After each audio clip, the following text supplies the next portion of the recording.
The what now? Hole? The fear hole, men's bathroom.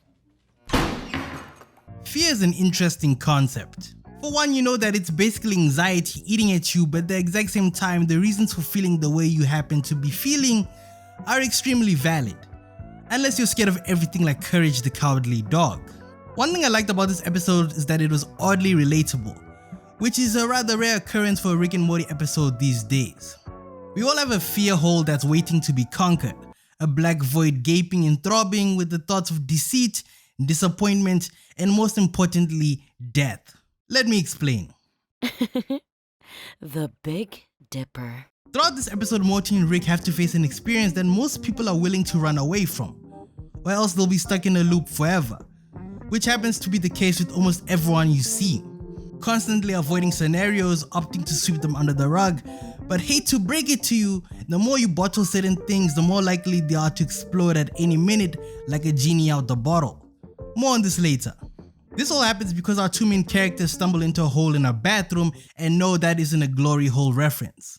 Anyways, Morty ends up essentially throwing himself down the hole because he likes things, and also because a creepy man with a cool voice kinda talked him into it. This was the biggest mistake he made because once he's trapped inside of it, he comes across his biggest fear of being replaced. Long story short, Diane returns from the dead and slowly starts to spend time with Rick. Morty watches this entire bond strengthen and he doesn't necessarily like it. From his perspective, it looks like Rick is losing his health all because he fears losing Diane like he did in the past. He literally looks like a starving kid from Uganda, and Morty blames this all on the fact that he's become too close with his wife. Even though that's his biological grandmother, Morty has a strong sense of resentment. Why? Well, for starters, Rick just kicked him to the curb and discarded him like a used condom. So obviously and quite naturally, envy and hate start to fester inside of Morty. This entire scenario is one whole metaphor for the unknown, in this case, fear. What if Rick doesn't need me anymore? What if Diane's better than me? And what if Rick loves Diane more than me?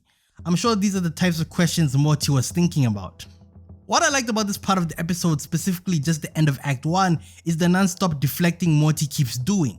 He keeps saying he doesn't want Rick to spend time with Diane because it's bad for him. She isn't even real and he needs to let go and stop living in a fantasy. But we soon come to learn that this is simply Morty projecting. The whole is pretty straightforward in telling you what it's all about. Its name tells you what you have to deal with, a fear. But the question is, are you willing to face it and actually grab it by the horns and tackle it head on? Or are you going to act like a coward and lie about what you're really afraid of? I saw myself as Morty for these 20 minutes. For the first time in a couple of seasons, I actually related to Morty Smith.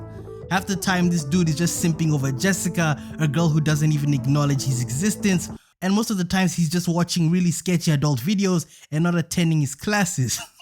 Certainly not relatable at all.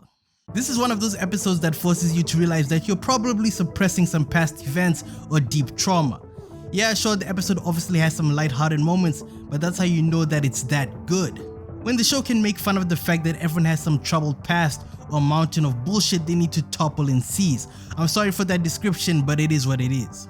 As I was watching this season finale, I kept thinking to myself, damn, I don't really see why Morty's in a loop non-stop. For the first 2 acts of the episode, Morty kept deflecting and saying to himself that Rick is the one who's afraid of losing his wife, hence they can never leave the hole, but the whole time, Morty was afraid of losing quality time with Sanchez. And by quality time, I mean destroying entire universes and somehow having an incest baby. But to each their own, I guess. It's important to note that at the end of the episode, Rick hesitates to jump in. In all honesty, I think this is the writers putting us in the position of Rick, asking us the daunting question. Have you mustered up the courage to face your fears, or are we going to turn around and applaud those who have? Think about it.